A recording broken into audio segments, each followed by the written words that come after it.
Thank you for coming. This is a warm-up for tomorrow and the day after. We have 2 days of intensive debates in the presence of policymakers, decision makers, opinion leaders, experts, diplomats. We are delighted. And a special elite who are able to communicate visions, shape policies, and more importantly, suggest policy recommendations. So we have with us a fine group of academics coming from Europe and beyond.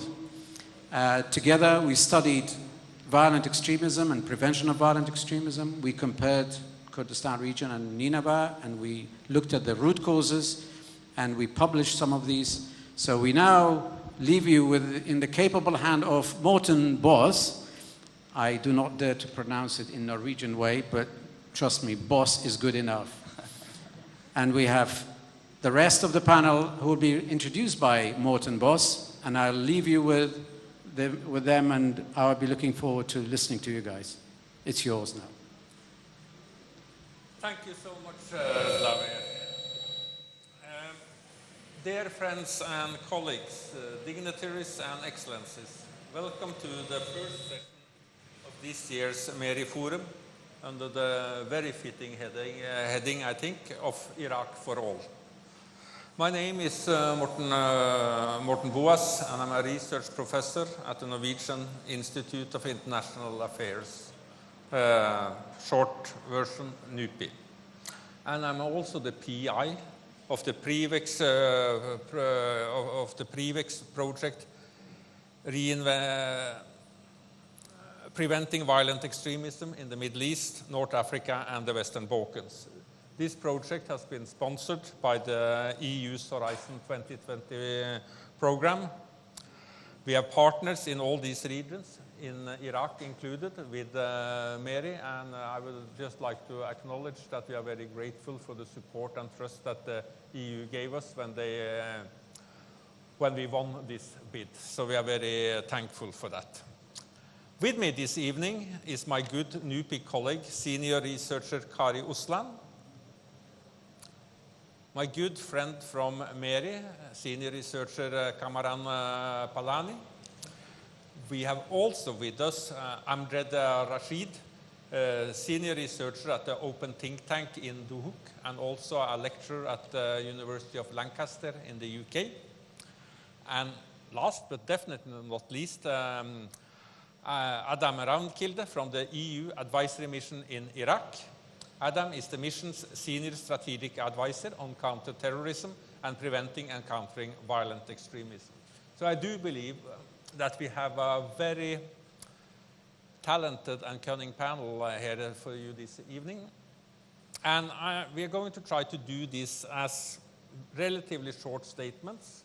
So we try to do this in a more sort of dialogue type of form. And I would also like to get some interactions from the audience. So when we get towards the end, I will invite you and encourage you to challenge us, ask us questions, your comments, your views. We can take questions in the form of English, but also in Arabic and Kurdish. So it should be, at least in that regard, open for everybody. I'll let you know when we open up for comments from the floor.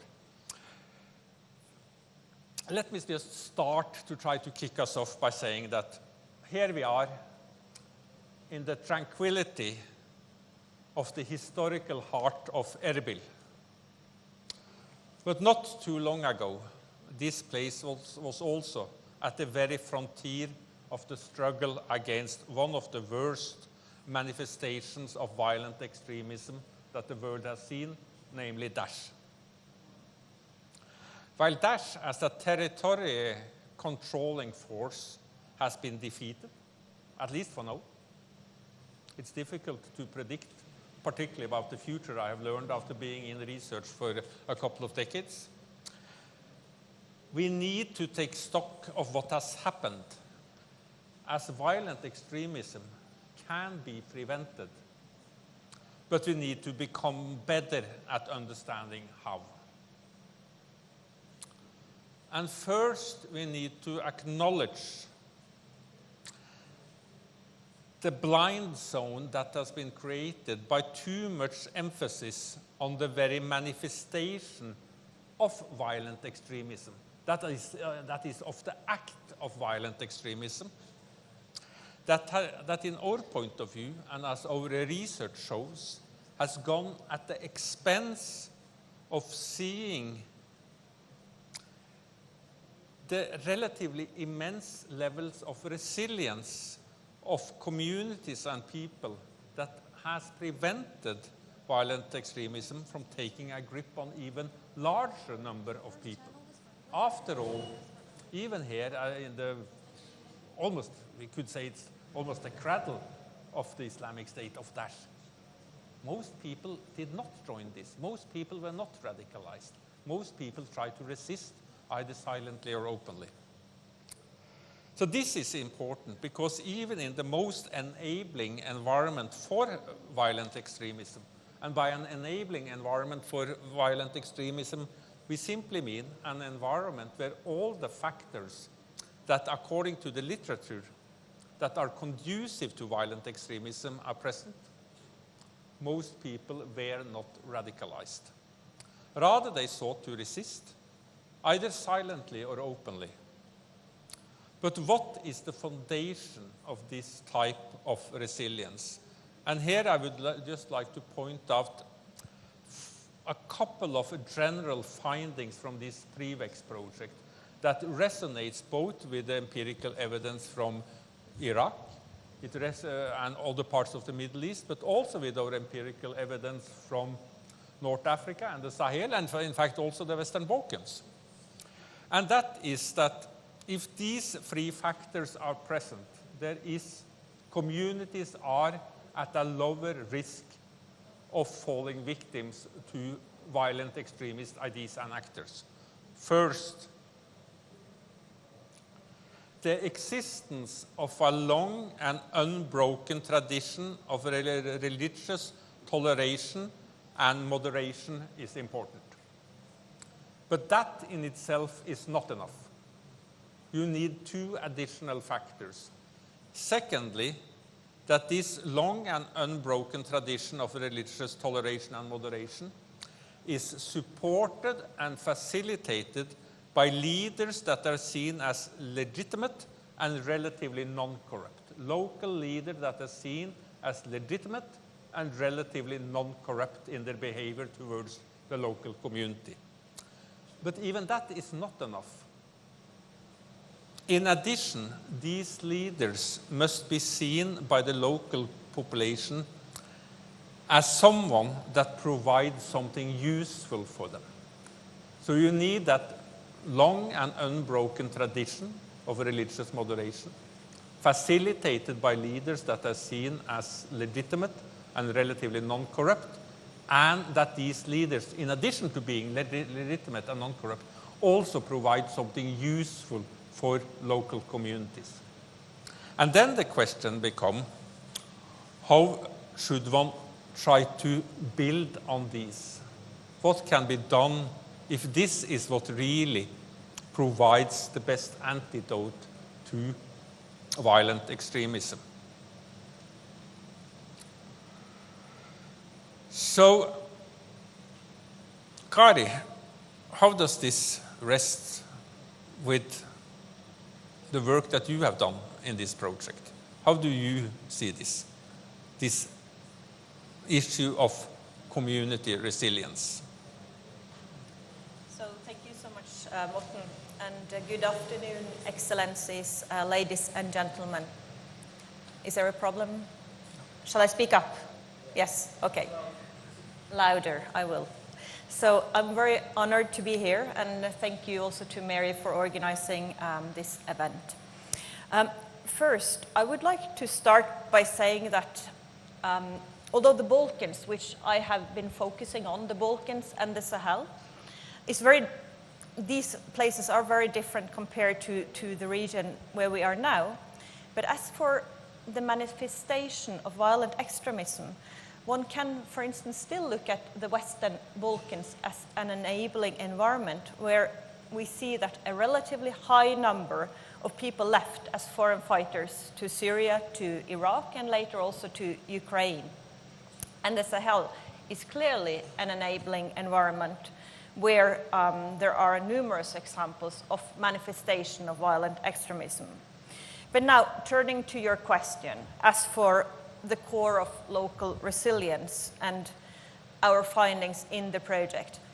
And then again, I will focus a bit more on the Western Balkans and the Sahel, because we have this excellent my co-panelists who have done the studies on this region. So the first points that Morten mentioned, they are very clear both in the Western Balkans and in the Sahel, namely the long tradition of secular Islam, that plays a role. And the second point that you mentioned, the importance of moderate religious leaders who have a high degree of legitimacy and not being considered part of a corrupt elite. The third point I would like to mention that we see a bit across the board is that the socioeconomic situation, and this is no surprise, of course, but that it matters, and that the employment possibilities, the educational opportunities that exist matters. And not least, the level of social cohesion, the social fabric is essential.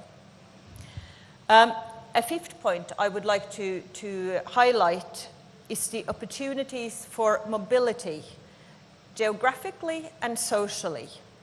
This matters. And a final point, which is also relevant here, referencing to the report that MERI just published, is how a certain degree of ethno-nationalism may function as a binding force.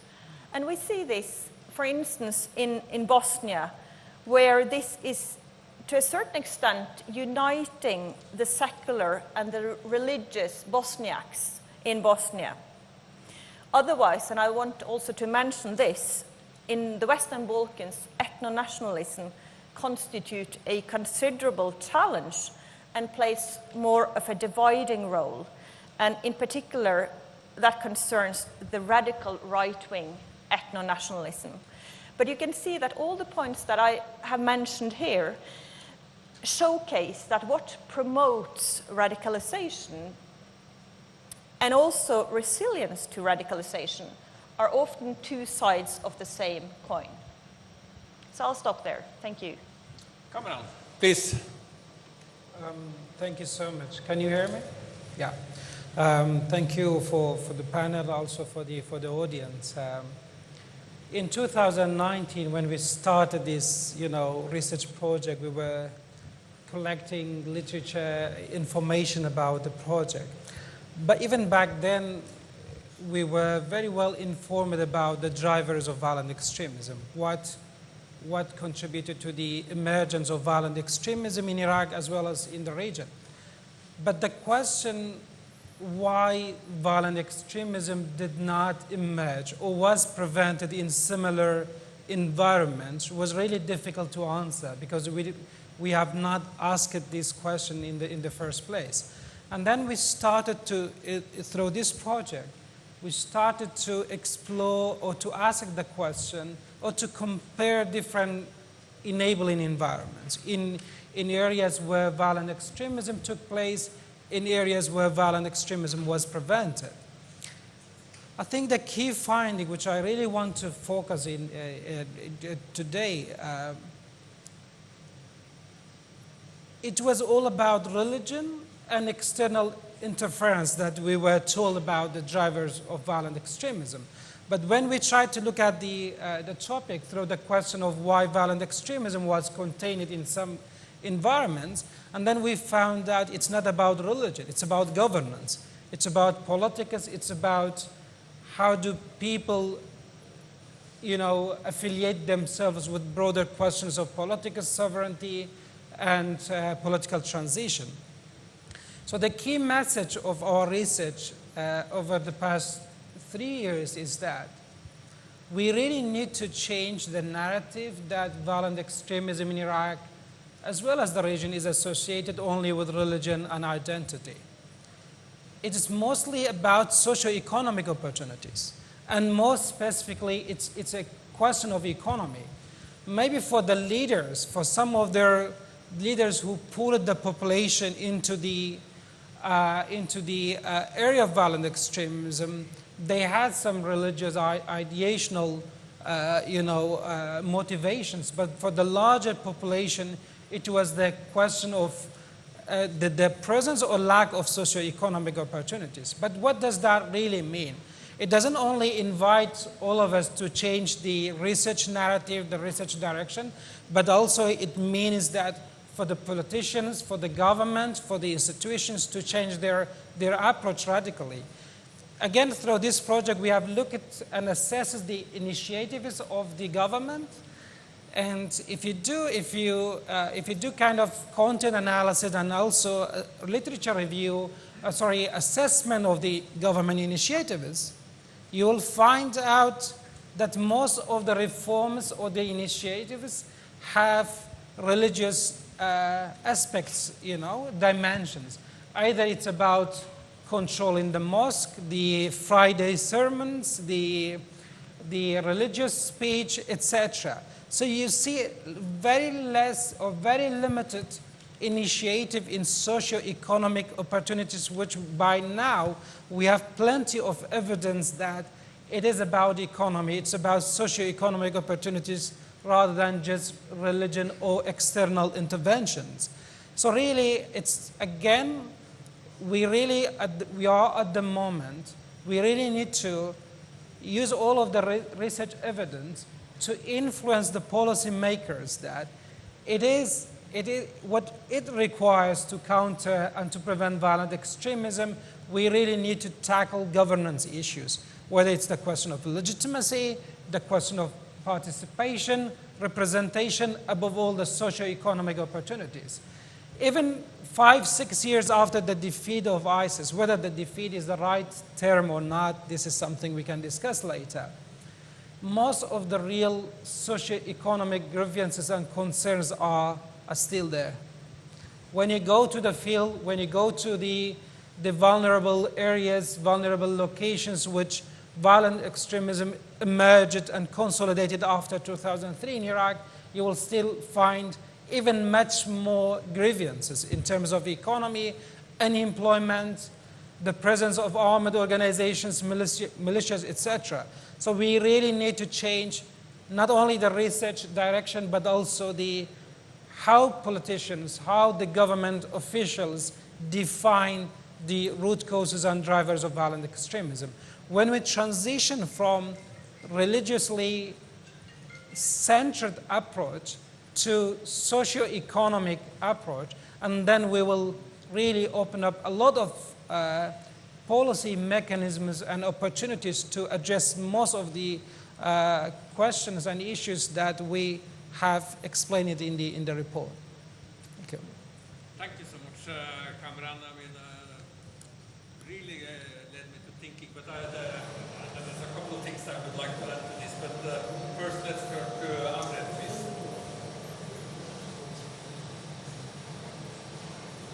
Thank you so much. Can you all hear me? Thank you for having me today. I'll try to be more, I'll stretch it out and please allow me, I won't take more than 5 minutes. But this is a reflection of the research that we did with a colleague of mine here at OCT. So, we wanted to basically, in our research, explore, how to prevent violence in Iraq. But to do so, we had to go back to the evidence. What are the drivers of violence and conflict? Now? I switched it off, I'm sorry. So for us, we had to go back and look really what drives violence, Morten. So I'll be very critical here, and please stop me. And in the Q&A, I'm very happy to explain and stretch the answer further.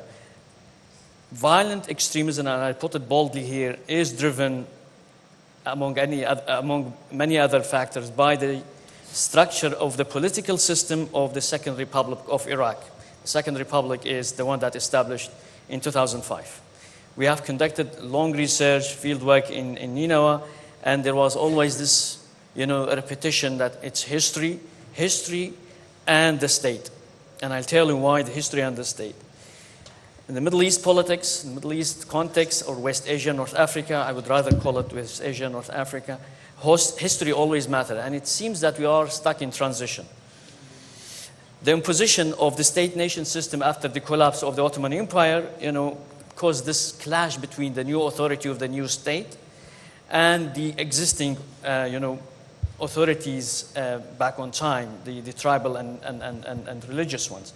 And then, of course, in the new established state, you had, the vogue was a centralized state, which basically, was against the milliyet system that was established during the Ottoman Empire, which basically decentralized governance and so on and so forth.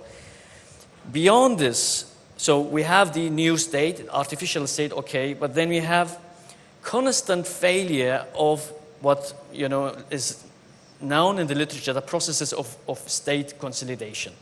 This dominant discourse of nationhood. Iraq has to be Arabism, for example, and so on and so forth. Then comes, of course, long years of authoritarianism, and the Ba'athist Party, came as a, party to transform and do changes, but obviously we all knew that authoritarianism, and power politics motifs have, sectarianized the Iraqi society even more, and so on and so forth. So during these years of state consolidation process, this is something that you mentioned, Morten, leaders and states, how to achieve this religious tolerance.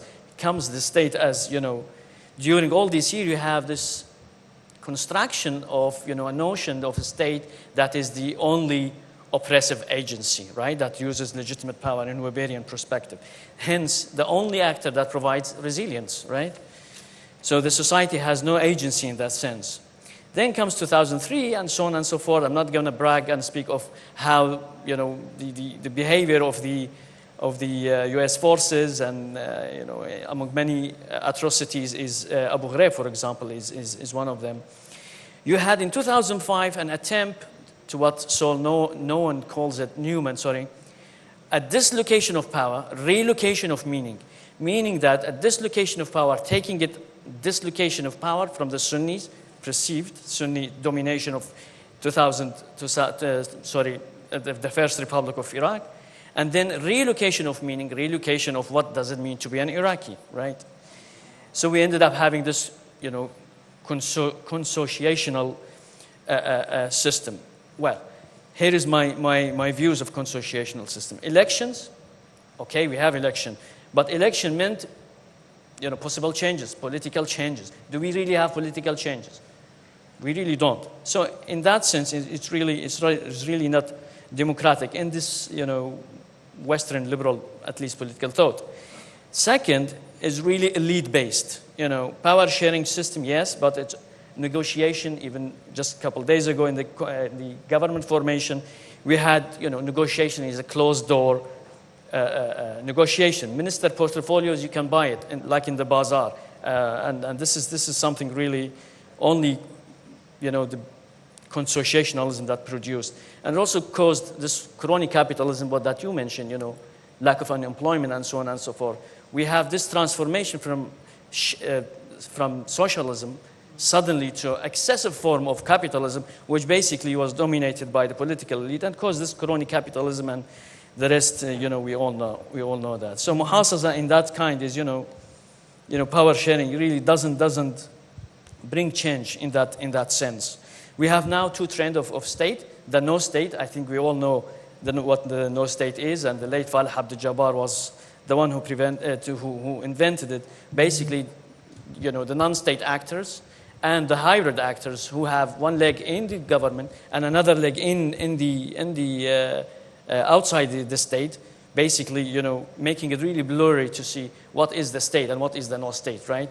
And then, of course, you have the other trend is the state in itself. Just 2 minutes and I'll finish, I promise. So how then we prevent violence, right? How resilient the society is when it comes to violence, right? And violent extremism in general. Can the society be resilient without the state? I've spoken, about the state and the evolution of the state and how the society now perceives the state as the only agency of resilience, right? And long years of socialism, do not forget that. So we looked at the legitimacy of religious leaders and the interaction between three levels: the state, the religious leaders, and the civil society.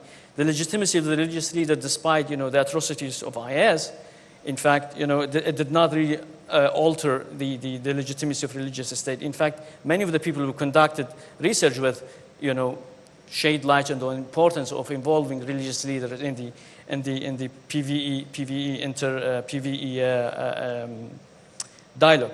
However, we found, critically speaking, 4 other elements, and I'm finishing very soon. First of all, these dialogues, this interfaith dialogue, are elite-based, not communal. Workshop conferences are dominated by false courtesy, mujamala. I come here and say everything is great, and so on and so forth. Third, you have this material motivation. I attend an interfaith dialogue, but I would enjoy an accommodation in luxury hotel in Erbil, right? And so on, and in many cases. And then the fourth one, which I think is very important here, is this promotion, the overstating the role of interfaith leaders in PVE it has a backlash as well. We have many cases, for example, in Bashike, this interfaith dialogue has actually damaged the rule of law, first of all. And the second of all is also, damage the civility. You excessively promote interfaith dialogue, but then, it has a backlash. The NGOs cannot operate any longer in this society. Interaction between those 3 levels is null, is 0. And so just 1 minute, and I'll finish, I promise. So you will see that even the religious leaders do not want to associate themselves with the state because it's so corrupted, and so on and so forth. What we need is religious literacy, just to finish this, a cultural and social mechanism that obstruct transformation. Now, how to do that? I'm happy to answer any question in the Q&A. Thank you. Thank you so much. Turning now to Adam. I mean, you have heard a little bit around our thinking about community resilience, preventing violence, and so on. How does this sit with the agenda that you are on top of and the work that you are trying to acquire here through the EU advisory mission in Iraq?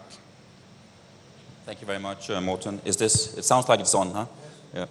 Thank you. I just wanted to begin by thanking MERI for inviting us to participate in this discussion. As you mentioned, we are mandated by EU member states on invitation of the Iraqi government to advise on civilian aspects of security sector reform, and that includes preventing, countering violent extremism and counterterrorism. For me personally, I don't think it matters so much what we call this. I mean, it's about the continuum from prevention to be able to have effective countermeasures when the threat materializes. Maybe that is also the discussion we can return to, and how we sort of promote this whole of government, whole of society approach from that perspective. I think it's a very valid questions you're posing. Why are individuals or groups becoming radicalized, and why are other individuals and groups not becoming radicalized? I think, speaking also, maybe I should mention I'm seconded by the Danish government to the mission, and I'm speaking also very much like, at least in my former day job as a Danish government official. I think these are very valid questions that maybe we don't ask enough, and I think currently for instance, in Europe, but I suppose that's in the West in general, we're seeing also this rising threat of political extremism, political terrorism, right-wing terrorism, as we call it. And I think some of you mentioned that a little bit also, that it's often more easy to discuss threats that are imposed on you externally. It can be geopolitical or a religiously motivated terrorism from a religion that we are not so familiar with in our countries. And I think this the threat from right-wing terrorism is also a little bit of an eye-opener in this regard, that because it also, and maybe also helpful in some sense, that it also forces us to look to our own societies and our own communities. But a difficult discussion. Another thing I wanted to mention that we can maybe also come back to is this whole issue of the narrative. Colleagues mentioned that already, because the narrative and how we speak with each other and from government to constituencies, to communities on this, I believe, is also very important. And again, speaking from a European perspective, primarily, I think it becomes sometimes difficult to have these discussions because it is also linked to sort of more political discussions in our countries.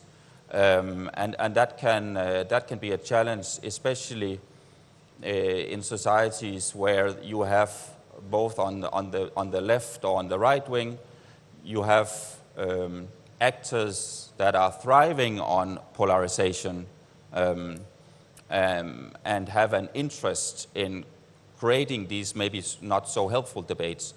And I think if you ask a lot of intelligence agencies in European countries, they would probably come up with assessments saying that the way we speak about certain religions, for example, can actually have an impact on the threat level, because it can be used against us as a way of radicalizing, mobilizing both in European countries and outside the European Union. And again, these are very difficult discussions to have, and I experienced that myself personally also, advising senior government officials or the political level, for example, what do we call things? Is it wise to speak about jihadism, jihadists? Is it wise to use religiously associated terminology in this discussion? For instance, in my country, Denmark, our intelligence services always speak about violent or militant Islamism. So that means the political ideology that is promoted by violence. And I think that's actually one of the recommendations also coming out of some of the strategic communication work of the Global Coalition Against Daesh, to refrain from using these religiously motivated or associated terminology, because in some way or another we actually risk making things worse. We are sort of fueling the radicalization and the debate, and both at the sort of geopolitical level, but certainly also in our own communities. I know, for instance, in Denmark, I know a family where one of the sons changed his name because his mother named him Jihad, for example. And she certainly did not call him Jihad because she wanted him to become a terrorist. She wanted him to become a man that was striving to be a good person and to do good things in the community, and in general striving to do good things. But imagine what that narrative also means for that family, and forcing that into doing these extreme things. So I think that sort of is both at the links to the macro level, but also how these things are perceived at the very individual, for instance, at the family level. I think I'll end there because I think we have to go through a lot of other topics, and happy to explore more on these issues. Yeah. Thank you. Thank you, Adam. I mean, it's a lot of food for thought here, and it's a couple of things just to try to sort of drive the conversations further that I would like to set us off with. And talking about narratives and so on, I mean, one important sort of narrative seen from particularly sort of probably emerging in the West, but also caught on in several of these countries plagued by this type of violence, is that this was seen as sort of Daesh, but also other movements like anti-state, anti-modernity. But when I review the material that we have collected in Privex, both material I've collected myself through interviews, but also material from colleagues like Kamaran and Lavera and others here, but also elsewhere in the Middle East, I don't see anti-modernity, I don't see anti-state, but rather what I see, and here I'm talking about the rank and file and not about the leadership of these groups. What I see is a desperate youth in search of a modernity that can work for them, in search of a state that actually can work for them instead of working against them.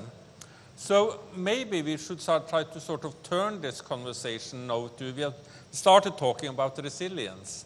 But resilience also, even the type of resilience that I try to portray to you about this unbroken chain of religious tolerance and or political moderation, of legitimate and non-corrupt leaders that provide something useful for their population, which makes them into these local community agents of resilience.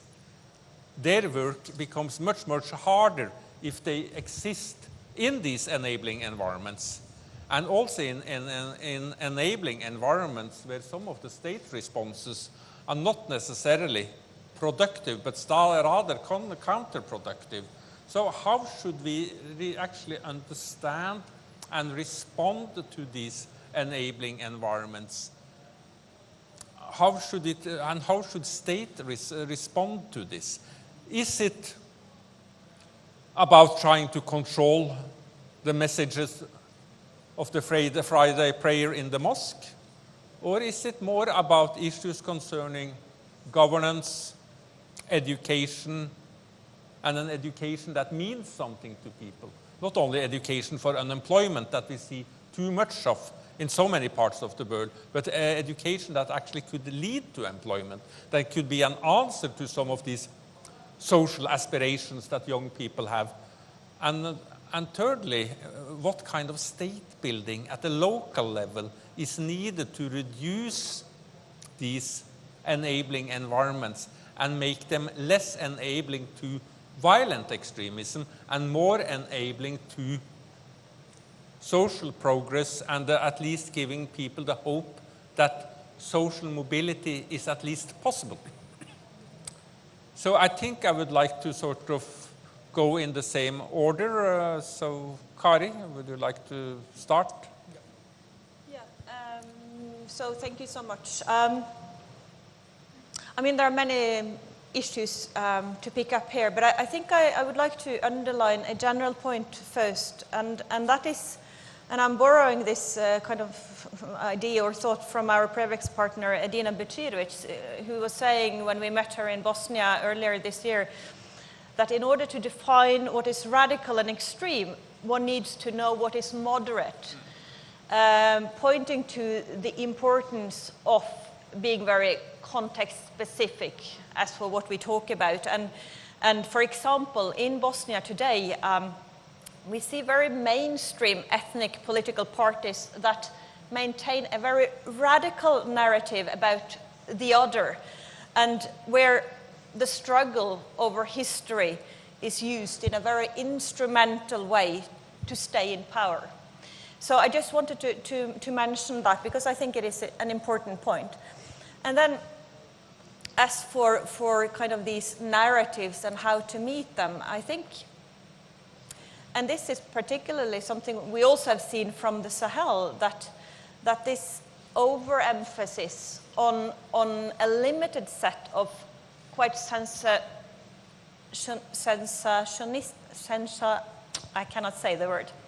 sensationalist cases has not only contributed to presenting a wrong narrative on the general situation, serving the interest of the sitting regime, who may seek to distort attention from their own perhaps poor performance, but also, you know, external actors who might have an interest in hindering massive immigration to Europe, say, or combating, of course, terrorism. But it has also led us to overlook the everyday yet widespread forms of resistance and resilience to extremist mobilization. And it has probably led us to focus, as you alluded to, on the wrong topic, so to speak, because if people, if the rank and file in general are mobilized due to economic and social marginalization and their alienation from the state, then the focus should perhaps not be on the de-radicalization of the religious issues, but rather pick up more of the root causes which created their, or led them into the recruitment, or in the first place. I'll stop there. Thank you, Kari. I would just like to jump in here to have a specific challenge to Kamaran and Amjed. And that is, there has been, in my point of view, state practices in Iraq that has alienated people from the state, which means that the state is part of the problem. But it's also hard to imagine a solution without the state.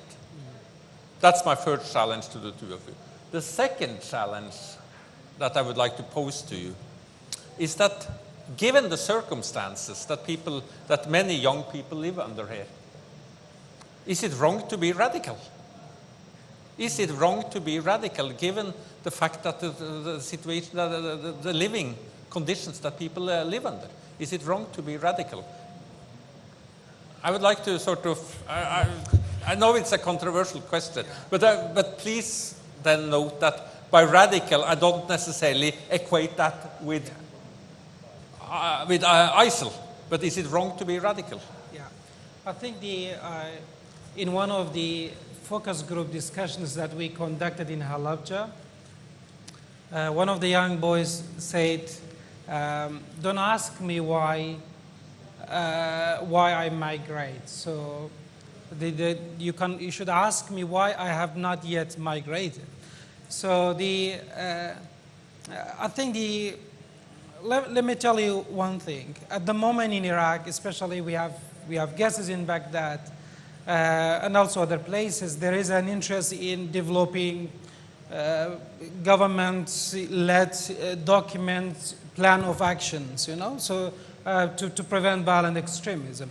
We are also seeing local initiatives to develop local plans to violent extremism. I think the main challenge, in my experience on the ground, to the progress of all of these efforts is a dilemma that you are just trying to highlight. So the government, whether it's a local government or it's a national government, really they do not pronounce the issues clearly. They don't tell you it's corruption is what makes people decide to migrate. They don't tell you it is the control of institutions by certain families or political party. So really it's a challenge because you work with the government and we don't tell the truth, simply. We don't say what are the problems. I think where we are right now in Erbil, I really take this opportunity to highlight, to deliver this message. There is an increasing enabling environment for violent extremism. If you go outside Erbil, if you just go outside Erbil, there is no public employment, which is a good thing, but there is also no private sector or other alternatives that can provide jobs to people. If you go to the districts and sub-districts, simply there is no job. There is no even traditional, even low-paid employment opportunities for the younger generation.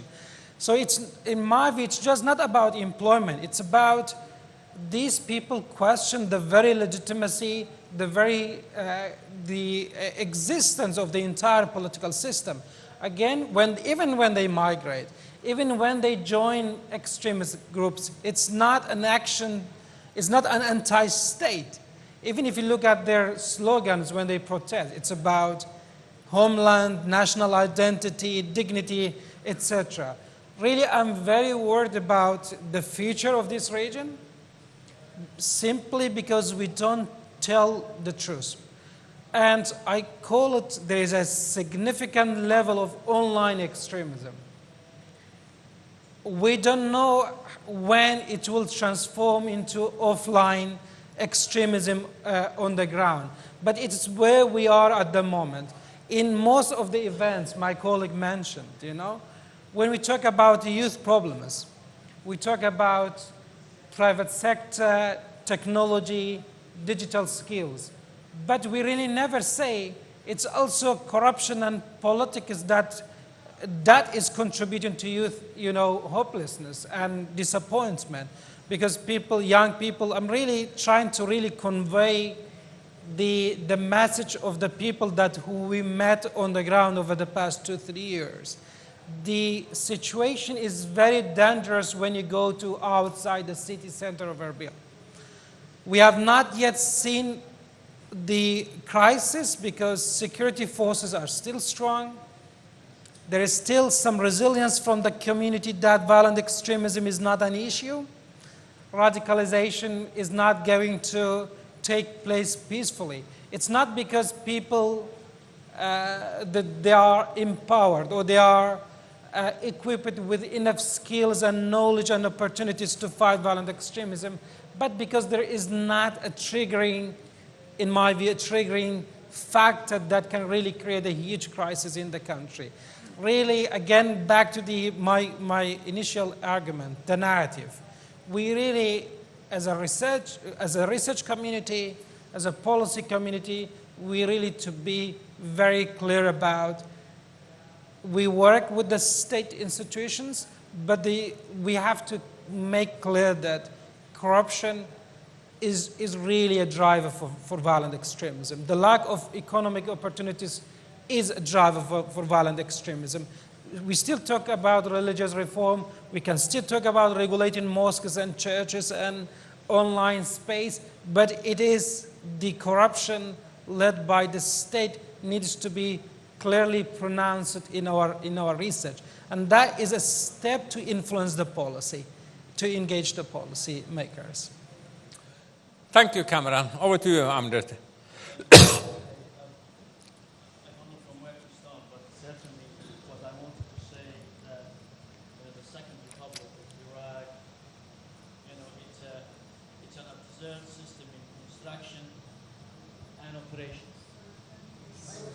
Something with the mic. Can you hear me now? Now? It's working.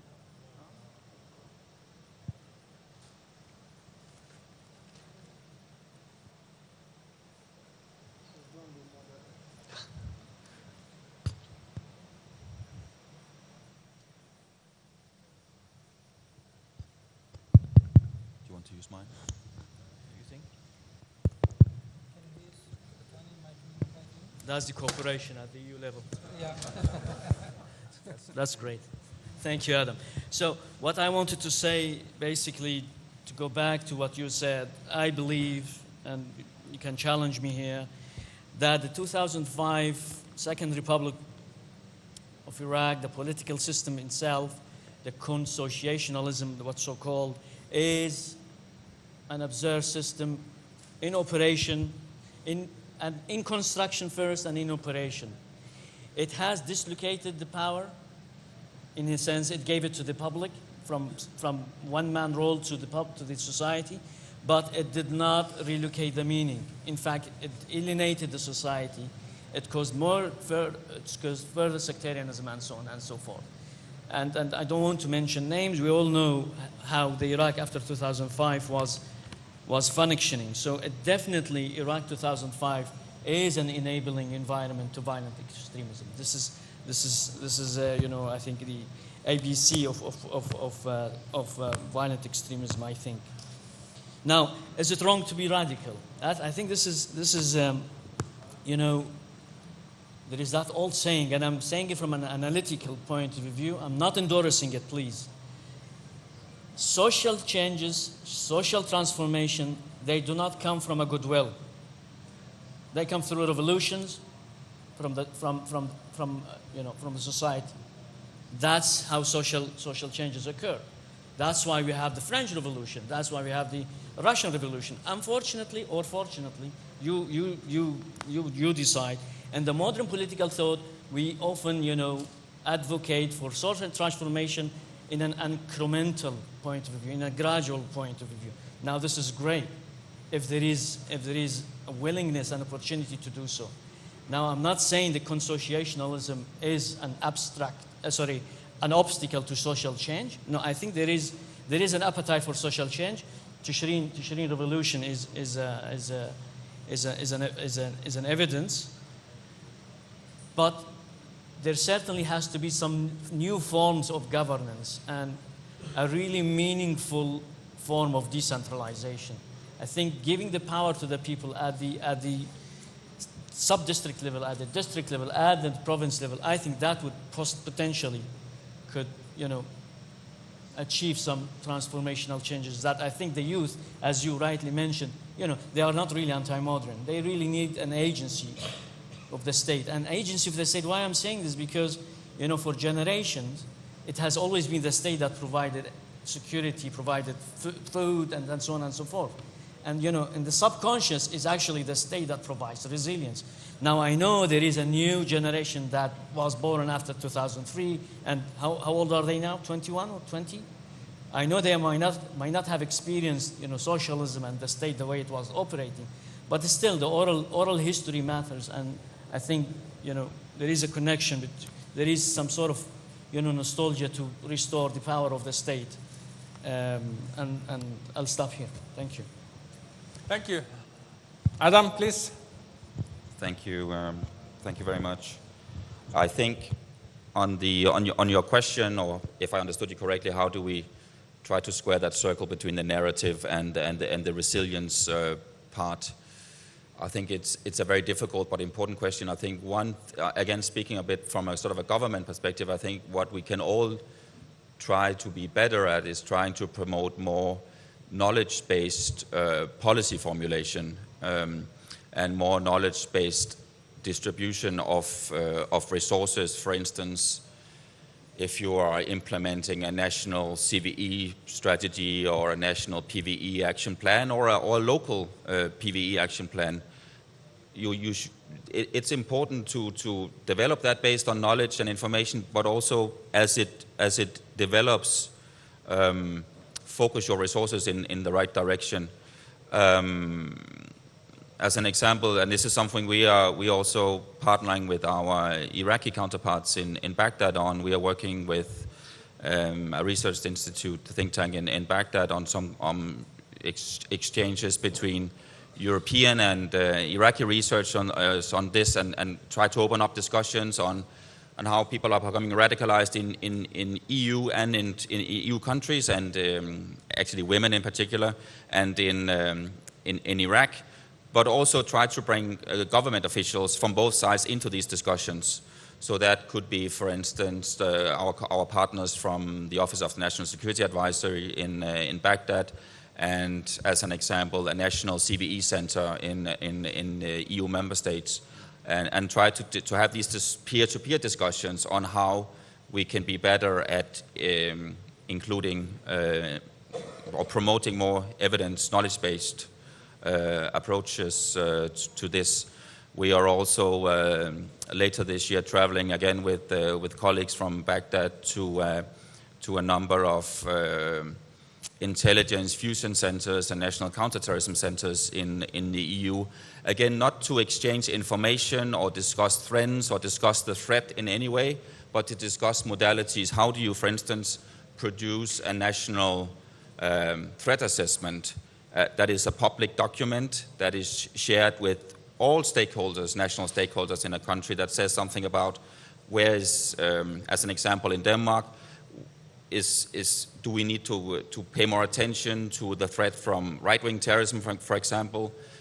How does it look in certain areas of the country geographically, or right-wing, left-wing, religiously motivated terrorism and so on? Again, as to try to inspire more discussions at the policy level, at the national level on these issues.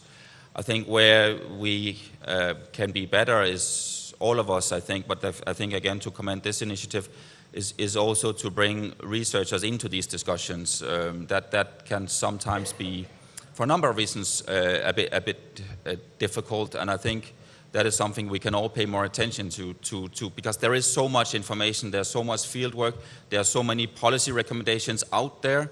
How do we include that in the formulation of national policies in this space? Just one last comment on your question. Is it wrong to be radical? In my experience, from a government perspective, I think it depends on who you ask to be honest. I had these discussions in my previous capacity as a counterterrorism coordinator in the Danish Foreign Ministry with our intelligence services, for example, and they would say we only focus on what is against the law, basically. So it's not wrong to have radical ideas or be an extremist. It only when you cross the line into criminal activity. But if you discuss that with other parts of government that are working on social integration, education, religious affairs, so on, then it becomes much more, I don't like to use the word blurred, but more difficult, these discussions. Because, of course, you can argue that this could also be the pathway to something that turns into illegal criminal activity. And when do you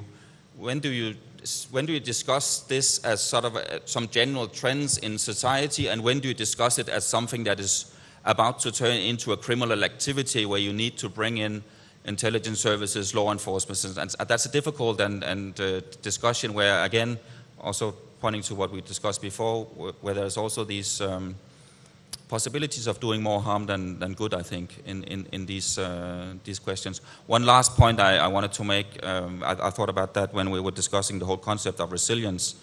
I think in all countries, when we're looking on why some people are becoming, why some communities are resilient and others are not, I think it's also very important to never let sort of resilience be an excuse for bad governance, because I think you can point to countries that are very resilient, but I think you can also argue that it's the local population that is paying the price for bad governance or on other sort of dysfunctionalities at the governance level, be it national or local. And I think it's important to keep an eye on that also, because I think you can also argue at some point, even though society at some point maybe had enough in the sense that they cannot absorb more shocks or more pressure from those that are inflicting this on them. And I think it's important to keep that in mind also. Thank you. Thank you, Adam. And of course, the reason why I asked this question is, is it wrong to be radical? It's simply to point out that we need to keep a couple of thoughts at the very forehead at the same time, and that is that obviously we do not want people to engage in violent acts and violent behavior. On the other hand, we also need to remind ourselves that people who live under the kind of circumstances that we have talked about in this panel, that we find in parts of Iraq, that we find in parts of the Middle East, in North Africa, Sahel, and so on and so forth. It also means that people are living in spaces where they have very good and genuine reasons for being angry. They have good and genuine reasons for being angry. And our challenge then, as somebody who would prefer that anger do not sort of take the pathway into something like ISIS. We cannot just say that your ideas about social change is wrong. We need to find ways of seeing, is there other pathways into which this very genuine, very understandable social anger can be fertilized, that it can be taken into? Is there spaces that we cannot do this, but can we, to some smaller or larger extent, help facilitating that very genuine, very understandable social anger into something that hopefully will be much more productive than, for example, something like ISIS. That is why I want to raise this question. I want to remind us that sort of being angry about your social situation, if you live in a place where all your aspirations for social progress seems to be completely blocked, is not wrong in itself, but it's and what we should think about is what other pathways this very genuine and very understandable social anger should take. And I think this is a good place for me to do two things. First is that I want to follow up, because Adam, you really started a little bit about this.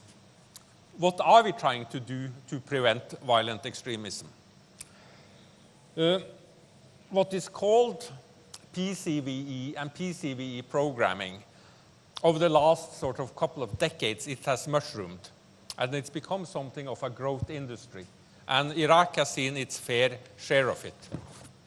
And don't get me wrong now, Adam, you started to look worried. And I'm not, my point is here is not to criticize external donors who have put money into this. I think that's great that you have tried to do something about it. But still, I think we also need to acknowledge that we need some critical reflection over what has been done within PCVE programming in Iraq and elsewhere that we have worked in this previous project. For example, if Kari, Kamaran, Amjed is correct when we say that at least for the rank and file, which are those that we can do something about. I mean, on hardcore, ideologically or theologically convinced leadership, that is much harder. And I mean, we have to face it. I mean, towards some of these people, we would need also the harder measures. There is a need for security approaches. It's a need for military approaches among some of these. You cannot engage in dialogue with everybody. But with the rank and file, if we are correct, that it's not necessarily that that the son of Mr. X woke up one day in Mosul and suddenly it had become overnight embracing violent Salafi theology, but that his initial pathway into violent extremism was not driven by a religious conviction, but simply about all this, about stalled development, corruption, lack of social progress, lack of opportunities for social mobility. This will also have certain bearings for how we think about PCVE efforts. Do they need to be, should they be more sort of targeted on the individual level? Or should we think about this as more sort of community approaches where the developmental part of it is just as important as sort of being concerned about Friday afternoon prayers or whatever. So this will be our almost last round from the panel. So I would like, and I want the panelists to be relatively short here in their responses, because I would like the audience to think about questions that you would like to pose to us up here. So please, can somebody borrow me a pen, please? I'll take yours, Kari. And Kari, it's yours, and I'll try to sort of be, start, and I'll try to see as many of you as possible. Yeah. No, so I'll be brief. I think the main point is to focus on the root causes that created the enabling environment in the first place. Focus on strengthening good governance, accountability, including combating corruption. Promote moderate voices that take an inclusive, forward-looking approach. Focus more on the socio-economic situation of people. Make them want to create a future to raise their kids. Educational opportunities. And also, as for the external actors, just to make one point on that, I think it is essential that the external actors have a very light approach to this, I mean, the developmental part. Because in order to promote those actors of change or actors of resilience, which you call them, I think the external support needs to be almost invisible, because otherwise you risk delegitimizing those important community actors that actually can start the change from within, and that's what is important. So therefore, an invisible approach from the external actors, if possible. Thanks. Thank you, Kari. And just, I have drawn a line now. So if you already have raised your hand, I'll try to include you. But there is no point in raising the hand anymore. I'm sorry, but otherwise we will continue until 10 o'clock, and there will be, all the food will not be gone, but it will be cold. So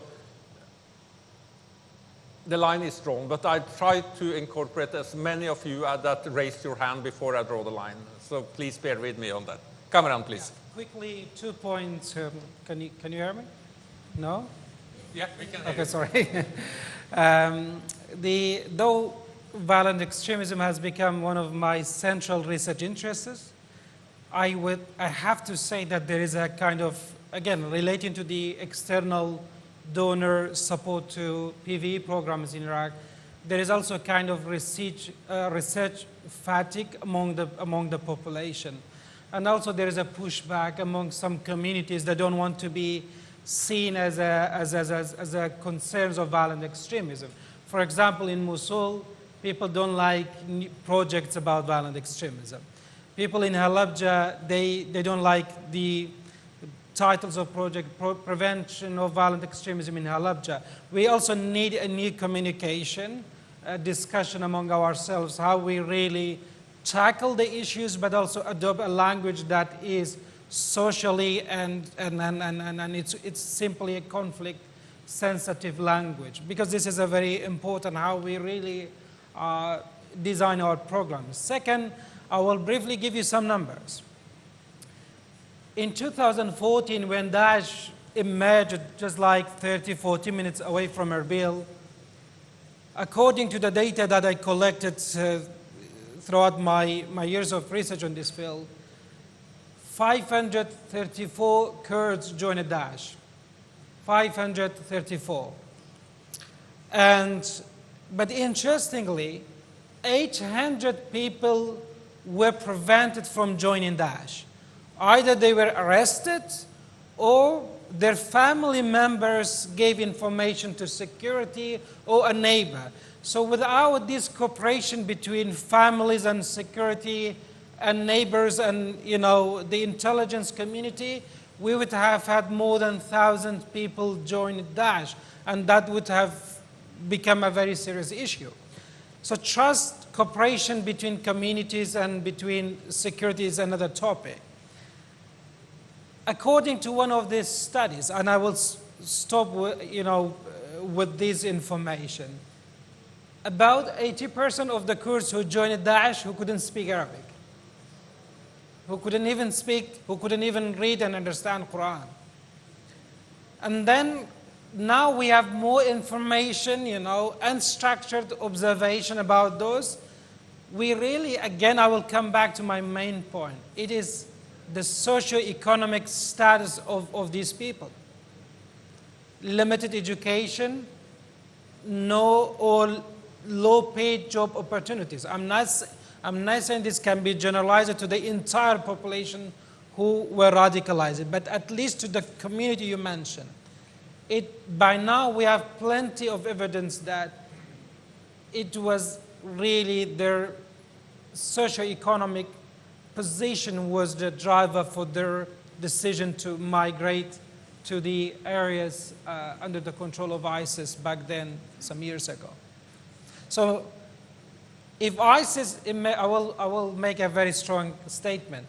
If ISIS emerges in the context of 2022 of Kurdistan, we might be discussing about few thousands people joining the group, not 534. Because the socio-economic conditions deteriorated significantly over the past 8 years. Thank you. Thank you, Kamaran. Amjed, please. Can you all hear me now? This is it's happening. They ask for. Now you can hear me? Well, I really don't have anything else to add. I mean, Kari and the rest have. So I'm not going to repeat all this, but I do believe that there is. Kamaran, I think you're right. I think in that sense, what we can also do, in addition to, I'm useless. In addition to what you have said, is basically to allow youth to express anger. Just allow them to express. Allow them to go protest in the street.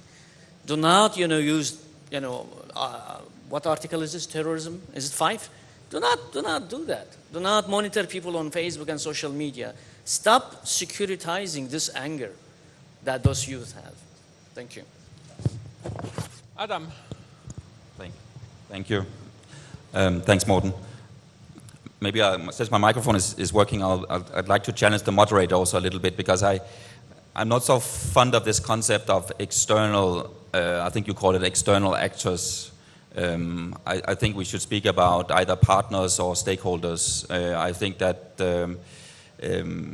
for partnerships to be fruitful and productive, you need to understand and respect each other's incentives. If two partners do not understand each other's incentives, these partnerships will not produce much. And I think it's important to keep that in mind. And one of the reasons why a lot of European countries and the EU itself is engaging in this space in Iraq and globally is also because of how the threat is global and transregional, transglobal, and that's why we are partnering with, the EU is partnering with the Iraqi government. That's why the EU and other member states have been very active in the global coalition against Daesh, not only on the sort of the military line of work, but also the 4 other work streams where the EU is active on stabilization, communication, and others.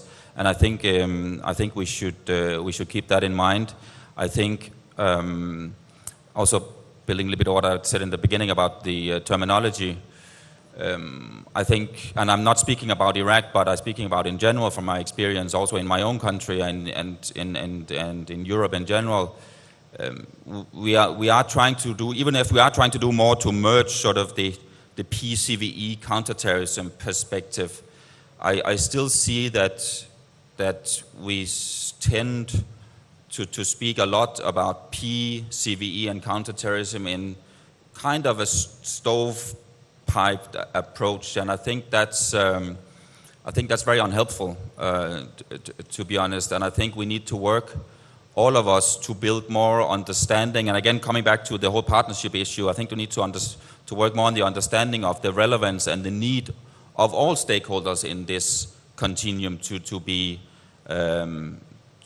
to foster more effective PCV and counterterrorism, because I believe that a youth leader or a community leader or a school teacher can be as important as a member of a SWAT team or an intelligence analyst, and vice versa. And I sometimes see that there's on both sides a lot of misunderstandings and also sometimes prejudice against each other. And I think we need to work on that, to try to have more effective government responses. I think I'll end there, and then we can, thanks.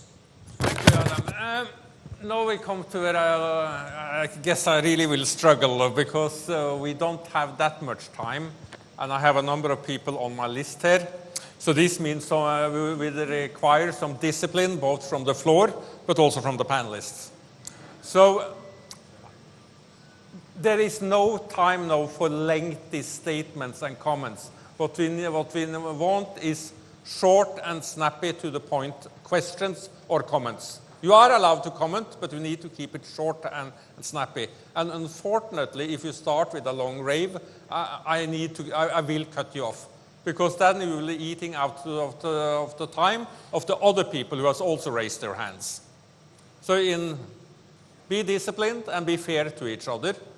I have some idea about who has raised their hand, and I'll try to pick them off, but you also should be disciplined enough to know that if you raised your hand, either after I said I had drawn the line, or if you try to sneak into it, please don't do that. Rather than approach the panelists individually thereafter. I'm sorry about that, but it has to be like that. And that also means for you guys here, we need to collect questions and comments. And you need to make your own decisions about what you reply to. And I also would like you, towards the very end, because now we collect, we do that in 2 batches. One round first, you respond. A second one with the last batches of questions and comments, you respond. And in your final responses, I also would challenge you to spend 30 seconds of your final responses looking into your crystal ball. What is ahead of us? What does the future look like? Have we reached the peak in this period of violent extremism so that it's going to decrease? Or is there a new storm lurking on the horizon? But we start here. I have 3-4 people in this on my left side of the hall. So we start here, 2 those, and then we take a couple of those in the back. That will be the first round, and then I try to work myself towards the first round on my right-hand side in the last round of responses. So at least the first that I saw is with you. Stand up and short, please. Hi, hello. And your name. I feel like I should really, really quick. Thank you. So I have just a kind of simple question. I'd really appreciate an answer from anyone on the panel. So you talk about how, having somewhere to air your grievances or having, issues with corruption, lack of services, unemployment addressed as a really key driver of mitigating a susceptibility to extremism. I'd be interested to know what the panel would say, because a lot of young people in this country did stand up and they did protest and they did call for this a few years ago, and they're still doing it, and it hasn't happened. So where would a frustrated young person go today, anywhere in Iraq, to express their grievances before they have the chance to increase? Who's working on that? And does any of your research, dip into that with concrete suggestions that international actors can be pushing for? Thank you. Thank you. And then we had, it was someone here on the, here, please. Raise your hand properly. Yes, thank you. Ali Serbaz from Ruda Research Center. My question is for Mr. Rasheed. Excluding the Sunnis from the Iraqi political process have resulted in the sectarianism war. And then the gap and tension between Erbil and Baghdad had resulted in empowering ISIS. And now we're witnessing al-Sadr being excluded from the Iraqi political process. Do you think that somehow will cause some type of violence anytime soon? If yes, how can we prevent that? Thank you. I had one more here on this part of the floor. Okay, then we go back there. Yeah, you. من رحمة غريب لسنتري مترو وداغوكي لازادي روزنامة نووسی باسی زۆر شتان کرد سەبارەت بە پڕگیری و مۆزوعی تعاسف باسی وەتان نەکرد کە ئایا میدیا دەوری چی ئەبینێ لە ئەم مۆزوعە لە مۆزوعی دروستکردنی ئەم جۆرە دیالۆگانە لە مۆزوعی بوونی یاسای گرنگ یاسای ئازادی ڕۆژنامە نووسی و ڕێزگرتن لە یاساکان لە مۆزوعی بەرەنگاربوونەوەی تۆندڕەوی باستان نەکرد دیوادارم مستەر ئادەم وەڵام باتەوە بۆچی. About why we have not yet discussed the role of media in both promoting violent extremism but also in preventing violent extremism. And the question is directed to Adam. Yeah, I had one more person on the next row. Yeah, with, the lady in red.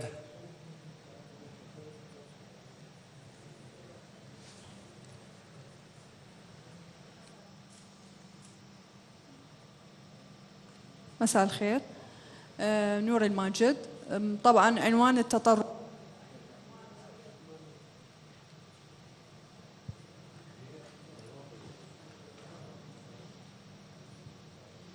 العراق أحد الدول اللي تعرض طويلا للتطرف العنيف وخاصة اللي حدث أيام داعش.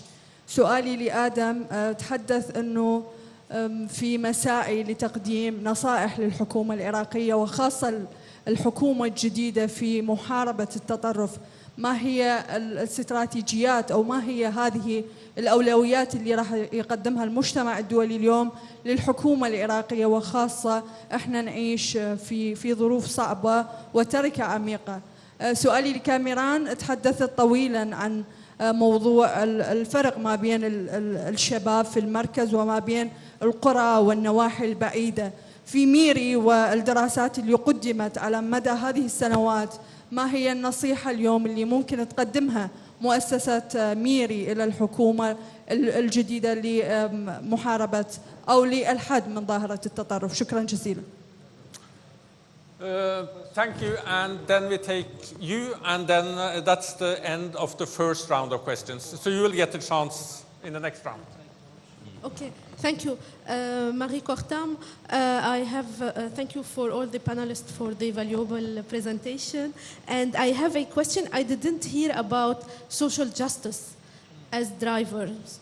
What do you think about this driver? And what do you think about the transitional justice, especially in Iraq, could work as PVE, and because no government is talking about working in Lebanon, and even in Iraq, I don't know how donors also, because governments are not giving or are not interested. In turn, local government, Iraqi government or Lebanese government, and also donors, foreign government, in this question of social transitional justice. Thank you. Thank you, and just give the mic to the next person, but you wait. And then we go to the panel for their responses to this round of questions. Maybe, do you mind starting, Adam, that we go the other way? Sure, thanks very much. I think it was not directed to me that sort of directly, but there was a question on youth. It's actually, I think it's very important to mention that. I had it in my own notes, but I forgot to mention it. I think working on this file in a number of different contexts, I think it's very important to see youth as something positive to work with. There is this tendency to see youth as something that is trying to undermine the government, or in general sort of having a negative impact on things. And I think it's very important to speak about youth in much more, also coming back to our discussion on the narrative, to speak about youth as another example of our allies in society. And again, youth is very much, as I see it, sort of our first line of defense against these issues, and they should be seen and respected and addressed like that. There was a question regarding media and why we didn't speak about the role of media in PV. I think we spoke a little bit about it indirectly, actually, because we spoke about the narrative and what is helpful or unhelpful to say.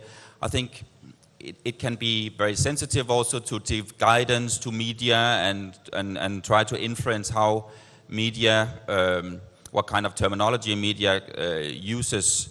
But again, I actually like to point back to that guidance from the Global Coalition Against Daesh on terminology. I think that's very useful because it's very practical in the sense, for instance, to maybe get the message out that we should not speak about lone wolves, for example, because a wolf is also something powerful, something that is respected or feared and so on. We can speak about lone actors or on this regard. And there's a lot of good examples of how we all, but in particular media, can be more, how should I say this, neutral in their way and try to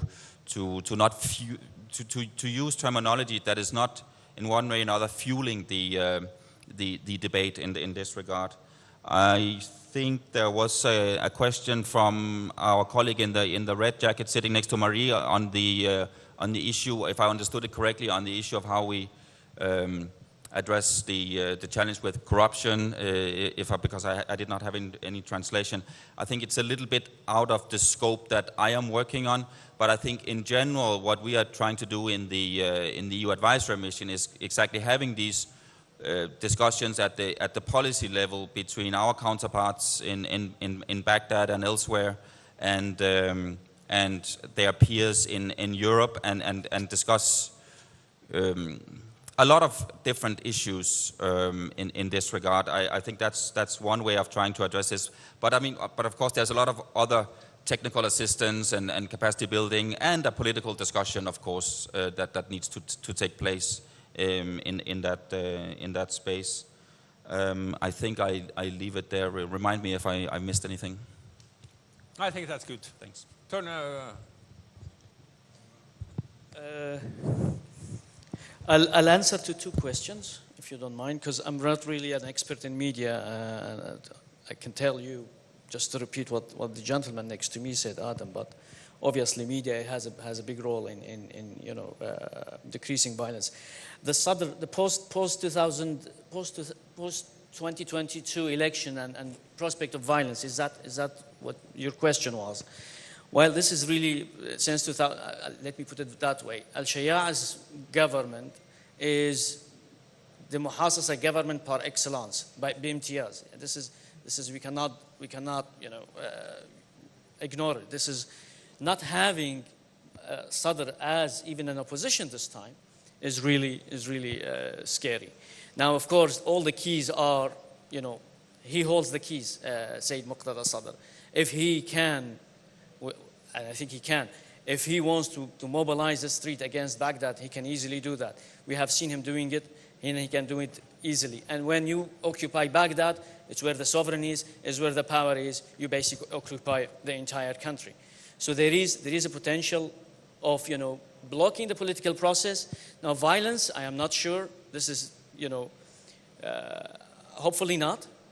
But, the role of non-state actors, we know them all, is unprecedented since the assassination of Haji Qasim and Muhandis. The number of the non-state actors have increased. Hence, the potential to have violence by default has increased as well. To social justice and reparation, I think this is what you, Mary, definitely this is one of the critical issues that has to be addressed by the government. Obviously, when I say government, this is a kind of a wishful thinking. I'm putting the cart before the horse and saying, well, there is a government and the government can deliver this and so on and so forth. So it is important now. Whether it is going to happen or not, this is another issue. Thank you. A year ago, there was the issue of thousands of young Kurds, but also families from Erbil and Suleimania and the region on the border, on the Belarus border. You were all familiar with the news stories. The government response was really highlighting the pull factors, the pull actors, like the existence of smugglers facilitating the migration of people, which is true. But I mean, if there were no structural push factors, such as unemployment, uncertainty, feeling of inequality, perceptions of corruption, even if the existence of smugglers wouldn't have convinced a significant number of people. So really what our advice, our policy recommendation is that the government really needs to feel that this is not an old crisis. It is a new generation that requires a new governing system mentality, a new governing mentality. With the old sources of governance and legitimacy, we really cannot convince this population. It's a different population. My dad, I will stop with this. My dad used to say he's happy to live under a dictator even if he is a Kurd. At least he is not an Arab. But for me, for my son, the demands are completely different. This generation has a completely new set of demands which require a radical change in the governing system. We have to say it. It's not an old crisis. It's a new crisis of governance that we really have to be clear in saying, at least in such discussions. And transitional justice, I have a lot of information about transitional justice issues in Sinjar, in the Nineveh Plains. Unfortunately, there is not much progress. Still, the victims are not, they don't feel justice has been done. Still, there is tension between communities. Families are still not receiving support, at least to address some of their justice concerns and questions. Yeah. Kari. I think most of the questions have been answered. I just wanted to add, I think the point on the youth is very important, and I just wanted to add a point that we saw throughout our cases in our research, namely that there is as for a driver, there is a very low degree of vertical upward trust towards politicians, which is very much connected to the issue of corruption. But in some of the places, there is also a very low degree of horizontal trust, kind of between different ethno-religious groups, and also between generations, which is a worrying point, I think, and which highlights the importance of looking at the youth as part of the future and not as part of the kind of problem. So thanks. Thank you, Kari. And I do believe that, I mean, we are facing, not only here in Iraq, but also globally, a trust crisis. But also a trust crisis that I do not think has been brought about by the general population. It has been brought about by political leadership, in fact. So that trust crisis, I mean, if political leaders are concerned about a lack of trust among their populations, they should not point their fingers to the population, but they should point the fingers to themselves and look themselves in the mirror and ask sincerely, why is it that my population is not trusting me? And then they should find some good answers to that, I think. But let's then continue, and time is moving, so short and brief is beautiful right now. Okay, this is Vladimir Vilgenberg. I have a question for Kamaran. Do you have any more examples of this online extremism in the Kurdistan region, and how do you think the Kurdish government should deal with this? Because most of these social media platforms, they are not under control, basically, of the Kurdistan region, like Facebook, TikTok, this kind of social media platforms. Thank you. Yeah, on the front there. Yeah, it's behind you. And the big boss man is waving his hand and telling me to stop this show now. So, a few here, very short. Please. Oh, thank you. شكرا جزيلا. تحية طيبة لجنابكم وللباحثين والأساتذة جميعا. أنا أعتقد عندما نتحدث عن الجانب التاريخي للتطرف يكون هناك إجحاف، وبالتالي التطرف ليس فقط في المنظومة الدينية. التطرف هو سجية موجودة في كل إنسان، وبالتالي وجدنا مجموعة كبيرة من الانغماسيين والمقاتلين وفدوا من أوروبا إلى العراق. طيب، هل التطرف ينحصر فقط في الديانة الإسلامية أو عند العرب أو الشرق؟ لو موجود التطرف في تاريخ التطرف في الدول الغربية، ثم ما هي المعالجات؟ نحن نتحدث عن تشخيص، لم نخلص إلى نتيجة معالجات. شكرا جزيلا. I'll only allow one more here. So in the middle, one of you, you decide for yourself. And if you want to blame something, it's in the back. He was telling me to stop. Please. جباري أور شارزاي واري سربازي وأمني بحقيقة زور باسي جوري تنتيجي كده طبعا زانين تنتيجي جوري كي جوري شوازي جوازي هي هو كاركاني شي جورو جوازم لنيوان ولاتانش قلاني الدنياش جوازي كي زور هي له كاركاني تنتيجي عن شوازي تنتيجي من ليلة من التركيز بس لسر العراق وكده ايوه باسي همو شوركان تانكر شوكا ديداره كمان درباري عراق بو همو معنا يمش امانه درباري عراق باسي موضوعي النتيجه بكي ليله من برسياري كما هيك اتوان ملم سي بشع يا كم جوره النتيجه للعراق دا ترسناكترين جوري النتيجه للعراق كايوكو خلقي باحث دياري تانكر دوا خالد دوميان هو كارسريكي كان شن كالعراق هاني تنتوجي أدا خالي سيام وأخيرا أو برسيارة أويا آية حكومة كاني عراق وهريمي كردستان شن جويبة بحثكاني إيوا أدا وكو مركزي دراسات بو معالجة كردني أو تنتيجي كاية زور سباس. Thank you. And now 15 seconds each. Kari. Okay, the future. Impossible, but I think more in general in the world, I think that we can expect that radicalization is on the rise for the simple reason that the ongoing war in Ukraine has already created a crisis. To be more precise, we know that the price on commodities such as gas, gasoline, food and energy are on the rise, and this will have consequences for people's livelihood. So as people's livelihood deteriorate, people living in environments that are already conducive to violent extremism will add another set of grievances to that. So unfortunately, a negative perspective for me, yeah. Kamaran, 15 seconds.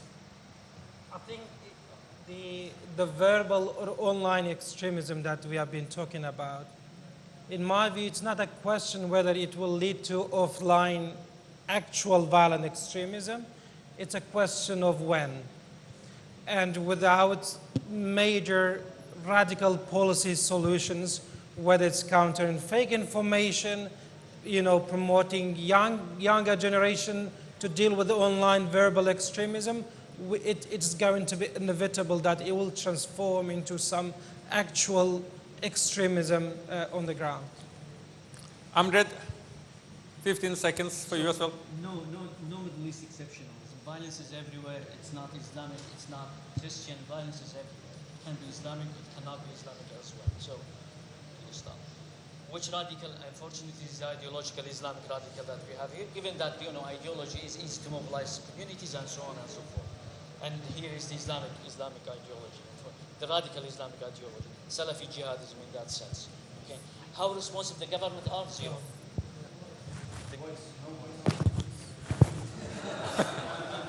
I'm very sorry. I'm very sorry. You're not getting your 15 seconds back, so you have to continue. Right. Radical Islamic radicalism is the most, the risky one here. And by here I mean Islamic radicalism is the Salafi jihadism in that sense, okay? How responsive the governments are? They're really not responsive. They barely listen to us. And I don't think they will listen to us. But we are here, trying to do our best and hopefully, subscribing to wishful thinking that the government could possibly listen to us. Thank you. Adam, you have the last 15 seconds here. This is the last This chance is for the me very to make last. a point, huh? Yeah. Yeah, okay.